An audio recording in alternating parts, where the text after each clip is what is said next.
Okay, so I think we've come right up to the hour, 1 o'clock Pacific time, and welcome you all back to the second half of our conference today, Shared Worlds, presented by Vegan Studies at Arihanta Institute.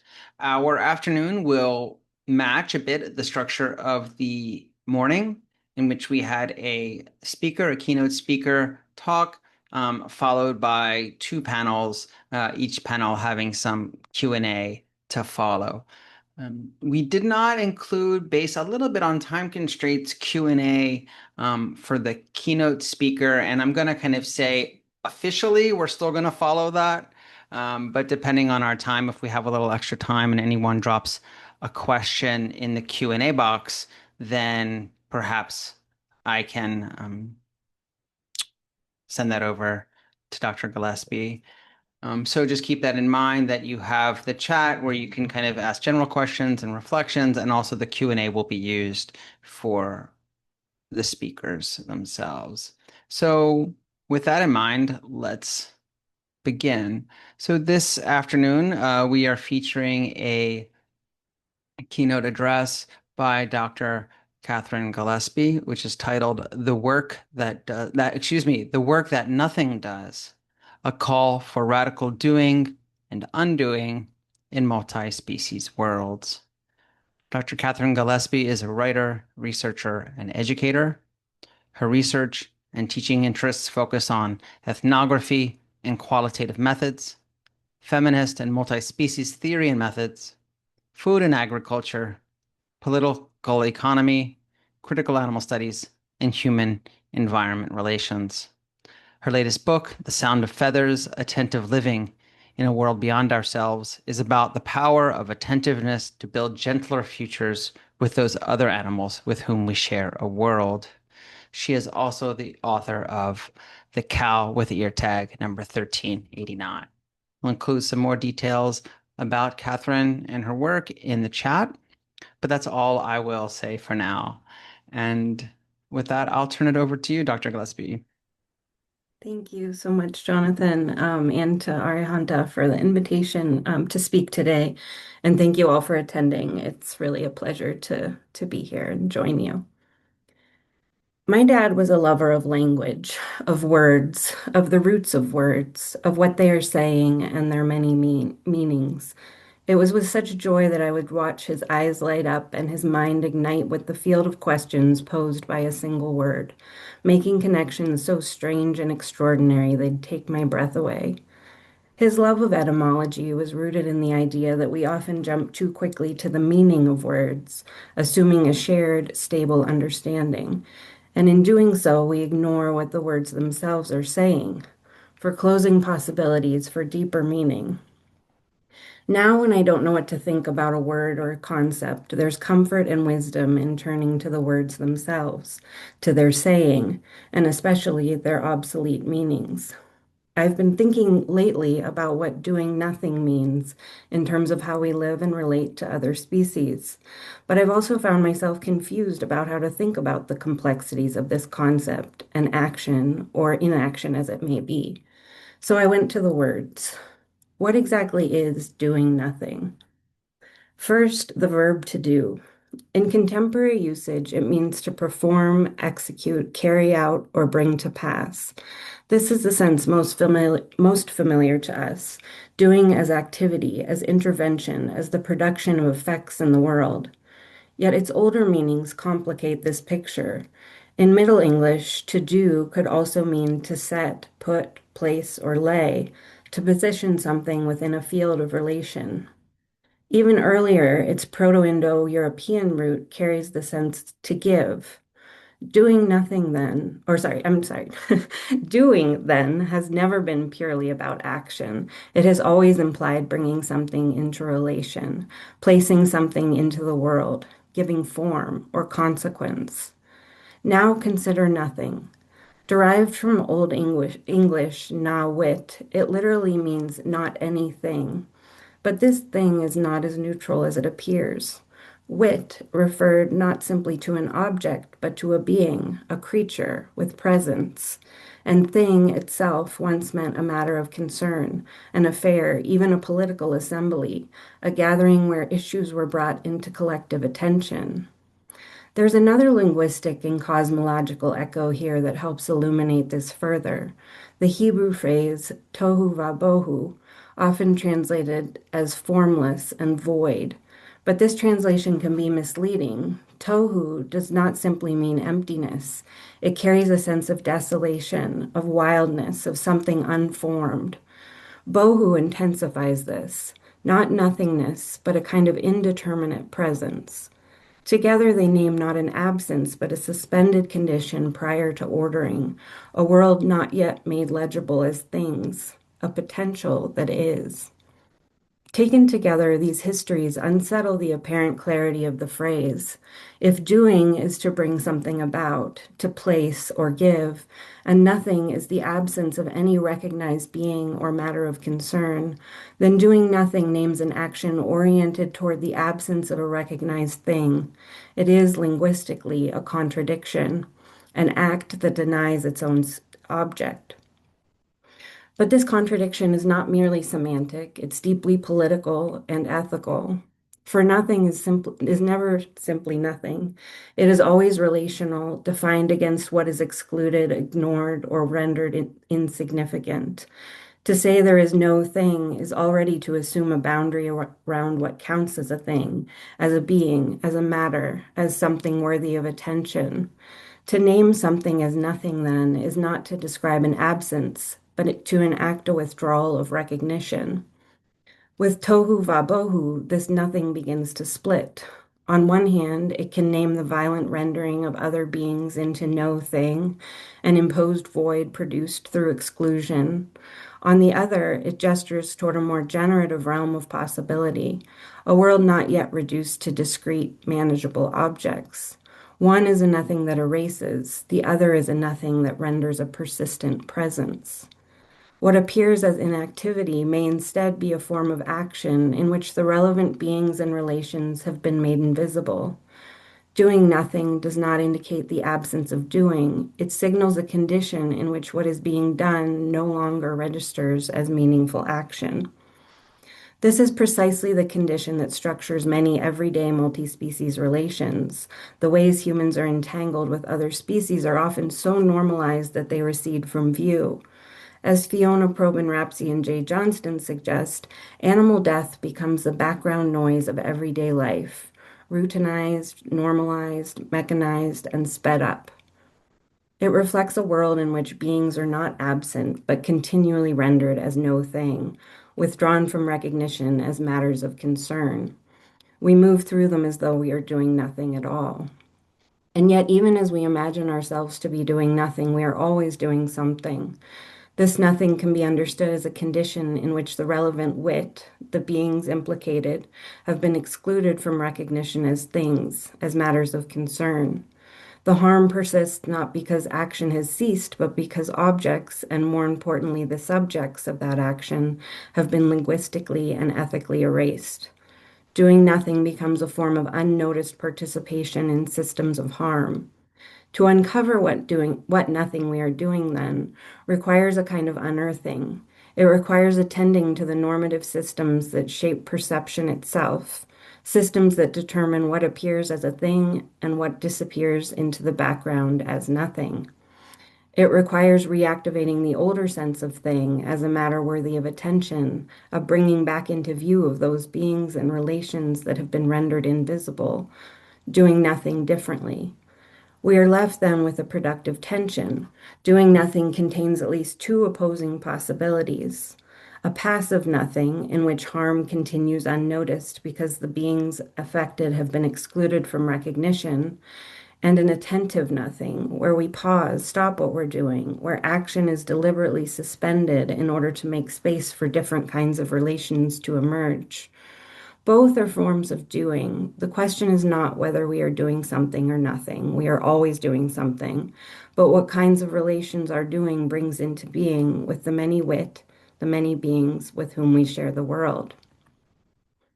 How does nothing operate in lived multi-species relations? What is it obscure and what does it produce? What does doing nothing look like if we refuse this configuration, if we shift to attentiveness and caring perception in everyday life? What would it mean to do nothing differently? I want to share now a couple of experiences from my own life, my everyday encounters, and the tensions between these doing nothings. Encounter one. I'm heading north on I-91 from Connecticut to visit friends in Vermont. I've passed so many animals on the side of the road, or rather their remains, that I've lost count. The further north I travel, the more densely the shoulder of the road is populated by corpses. Some are identifiable, like the mounded bodies of raccoons, their striped tails visible as I whiz by. The contorted bodies of deer sprawl out on the pavement, dragged aside to prevent further collisions. A red fox lying on their side looks like they're sleeping. These are the animals I can recognize as I travel 60 miles an hour toward my destination. Others are unrecognizable, bodies so disfigured that they look like only a tumble of matted, bloodied fur. And what of the animals so small I'm not seeing them at all?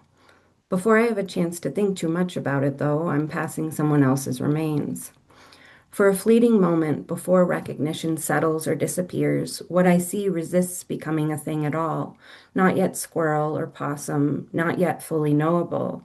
Not nothing, but not something I can easily name.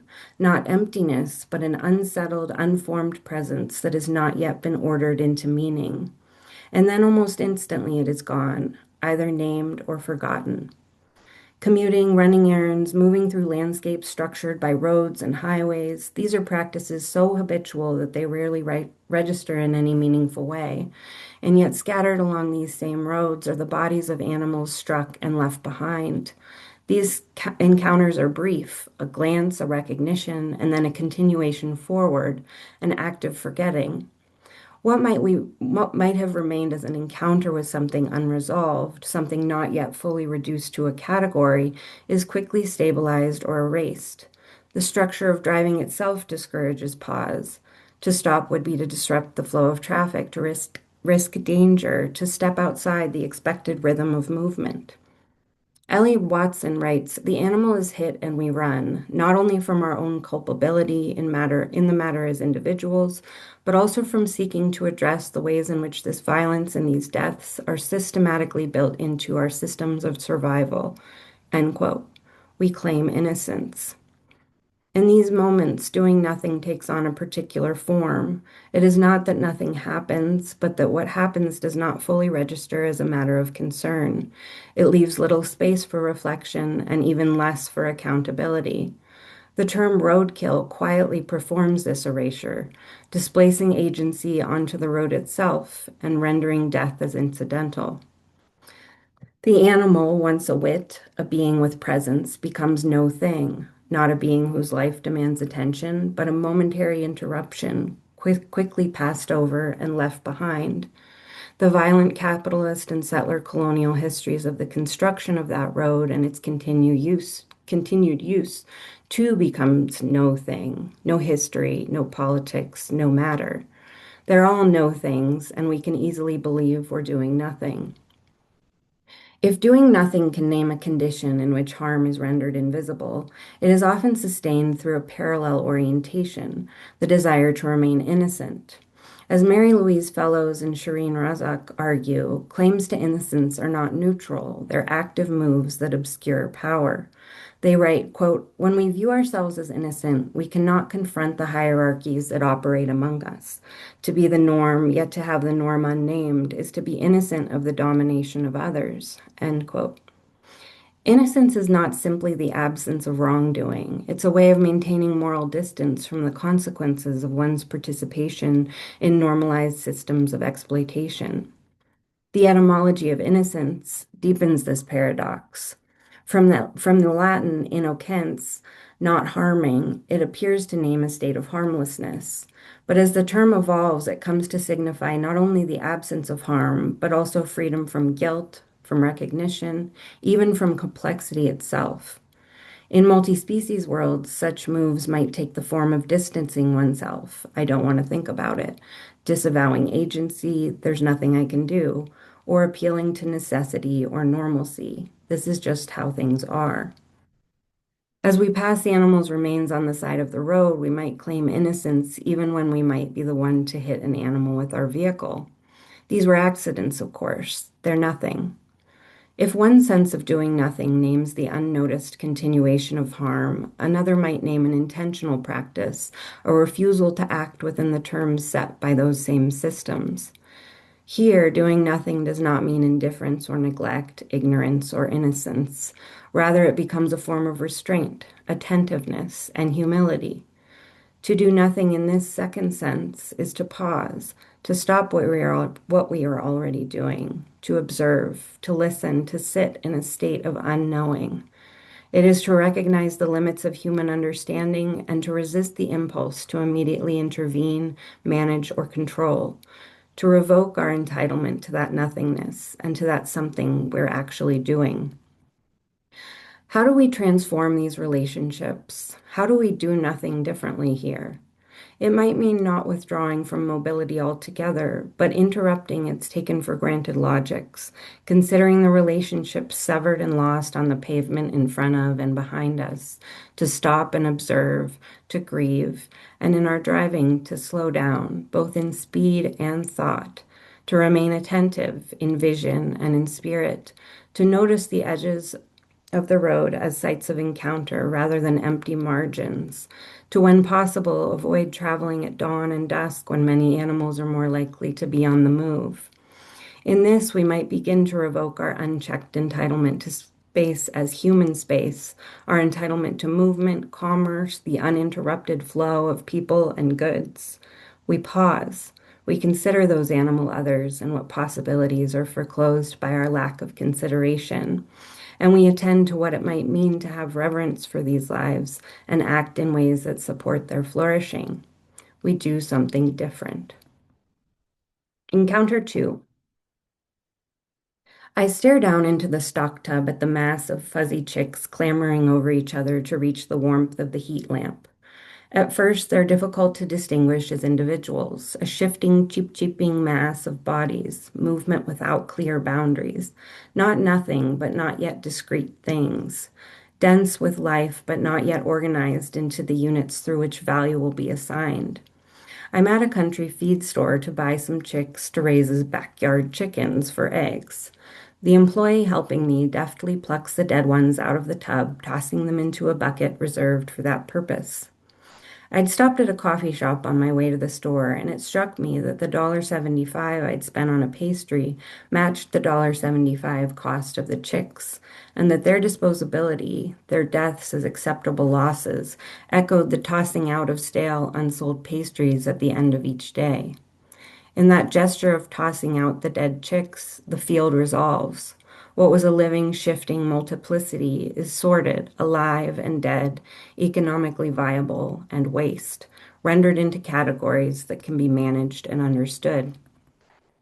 The decision to raise chickens in the backyard initially emerged as an attempt to step away from the harms of industrial animal agriculture. It seemed at first to be a way of actively doing nothing by doing something else within a system of large-scale exploitation, to refuse participation, to cultivate a more ethical relationship to food.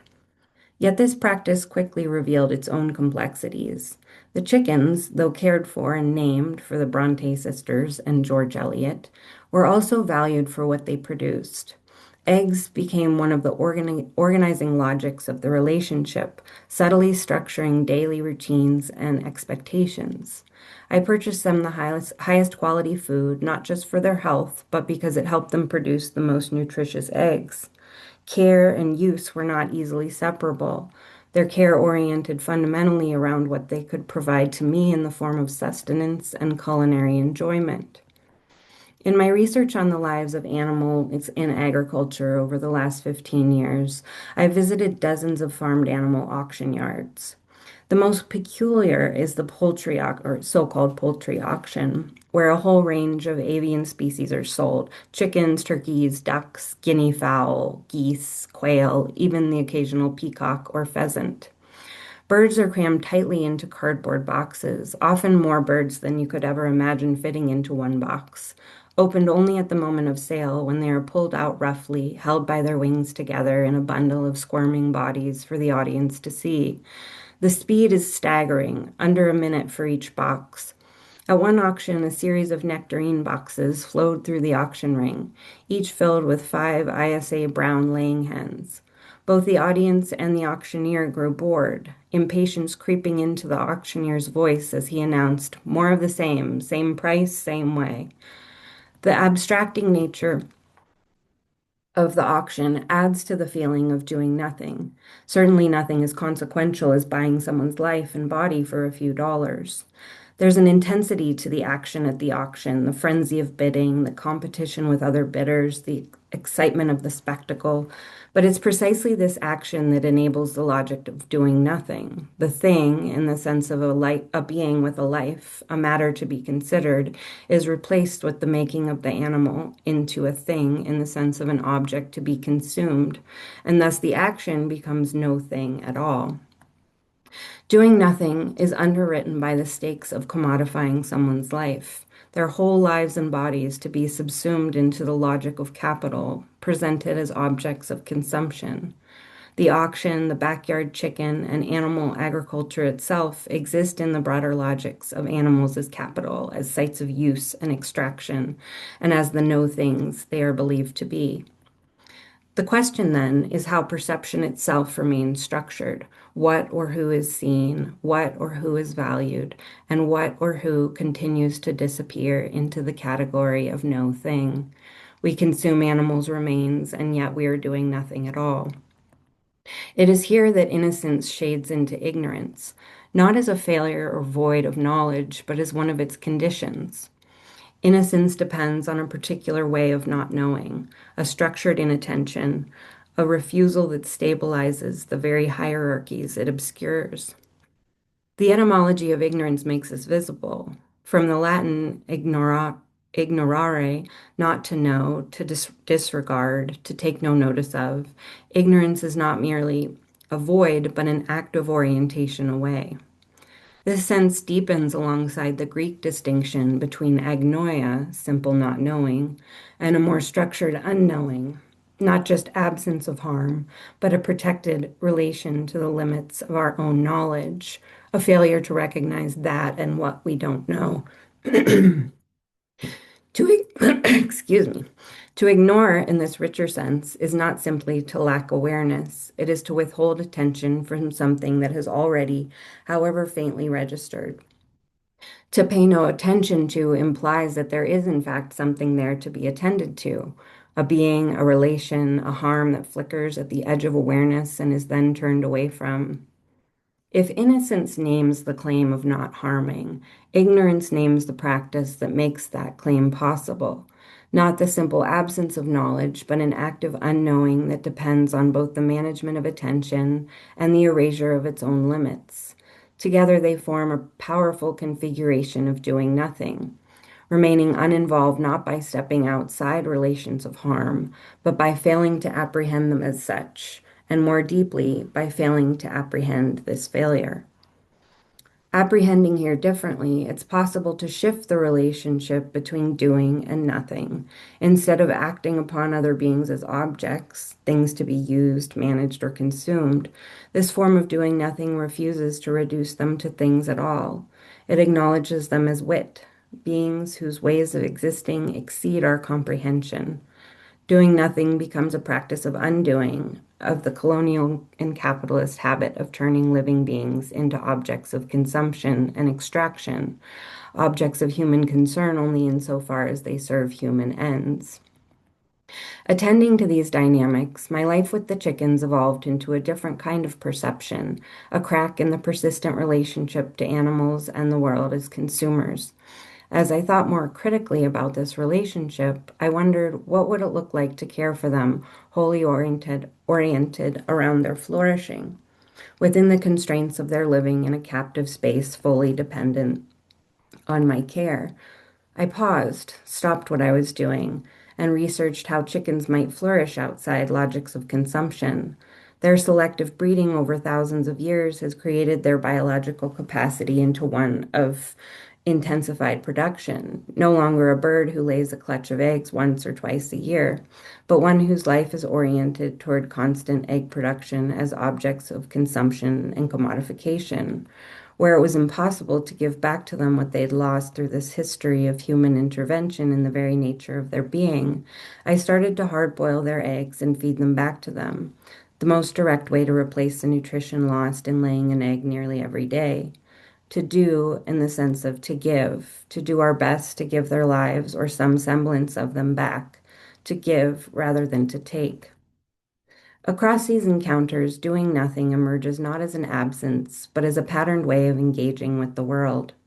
It is a mode of perception that allows participation in systems of harm to remain unmarked, sustained through habits of attention and inattention, innocence and ignorance. Roads and the dinner table reveal how this condition is produced and maintained. At the same time, each encounter contains moments of disruption, hesitation, discomforts, fleeting recognitions that unsettle the boundary between something and nothing. These moments do not resolve the tensions they expose, but they suggest that the line between seeing and not seeing, between recognizing and ignoring, is neither fixed nor inevitable. It is continuously made, and perhaps can be made otherwise. A shift from indifference to attentiveness, from inevitability to responsiveness, from innocence to responsibility, can illuminate not passivity but restraint, a willingness to pause, to recognize the presence of other beings, and to resist, however partially, the impulse to move through the world as though they were not there at all. My aim with sharing these experiences and my thinking on doing nothing is to invite others to think about their own lives, their own claims to innocence, ignorance, the way our believing we are doing nothing is always doing something, and that that something is often harm. How do we find ways to do nothing differently? I walk quietly down the sidewalk, listening carefully for the sound of feathers. Some days, one of the crows I know swoops down low from behind and flies past my ear, the whisper of feathers tracing a light wind across my cheek. They land on the power line above where I'm walking with the beagles with whom I share a home. We make it halfway down another block when again I hear the rustle of wings in flight close overhead. We walk like this through the neighborhood, swoop, rustle, whisper, wait. The relationship began when I noticed a fledgling crow being raised on our street. The fledgling's insistent cries made them impossible not to notice, sound as a claim to space, as an insistence on presence. I watched as their parents delivered food. As the young bird learned to navigate asphalt, fences, and wires, I began to linger, to slow down, to attend, to get comfortable with my often hopeless state of not knowing, of trying, failing, and trying again to understand their lives and life ways, and how I might, either through action or inaction, support their flourishing and the mystery of their being. The thing I'm trying to name is not a resolution to the paradox of doing nothing, but a different way of inhabiting it. If the first form of doing nothing allows harm to persist through erasure, through the quiet disappearance of beings into no thing, then the second form asks something more difficult of us. It asks us to remain with what appears, to resist the ease of looking away, to let presence register even when it unsettles the stories we tell about ourselves as innocent, as uninvolved, as doing no harm. The crows return me to this question, not as metaphor, but as relation. Slowing down, stopping, observing, being open to being addressed by another life that refuses to remain background noise. The crows did not become things in the sense of objects to be managed or fully understood. If anything, they became less knowable, more irreducible, and yet they became more present. Swoop, rustle, whisper, wait. There is a kind of doing in this repetition, but it is not the doing that dominates so many of our relations with other beings. It is not about intervening, extracting, controlling, or even fully comprehending. It is a doing that looks at first glance like nothing at all. Walking, pausing, listening, being accompanied. And yet it is precisely here that the distinction shifts, because this nothing is not empty, it is full of recognition. The crows do not let me forget that I am always already in relation. Their nearness, the brush of wings against the air I also move through, insisting gently but persistently that there is always a there in the seeming nothingness. And this perhaps is where the ethical and political stakes of doing nothing come most clearly into view, not in moments of dramatic action, but in the quiet, repeated decisions about what and who we allow to matter. We choose whether to move through the world as though surrounded by nothing, or to begin, however imperfectly, to reconstitute those many beings as matters of concern, as wit, as presences that call for attention. To walk with the crows in this way is not to step outside of harm. It is not to undo the roads, the systems of consumption, the histories of displacement and erasure that structure the neighborhood we share. But it does interrupt, however briefly, the conditions that make those systems feel like nothing at all. It makes it harder to sustain the fiction of innocence that depends on not seeing. Swoop, rustle, whisper, wait. Doing nothing becomes a fragile practice of inhabiting the world differently, a willingness to pause in the midst of movement, to attend in the midst of distraction, to recognize without immediately subsuming into use or explanation the lives that move alongside our own.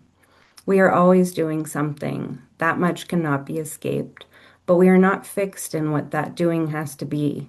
Between the nothing that erases and the nothing that attends lies a space, narrow, shifting, but real, where perception itself can begin to change, where something else emerges, and where the work of doing nothing can be done and undone.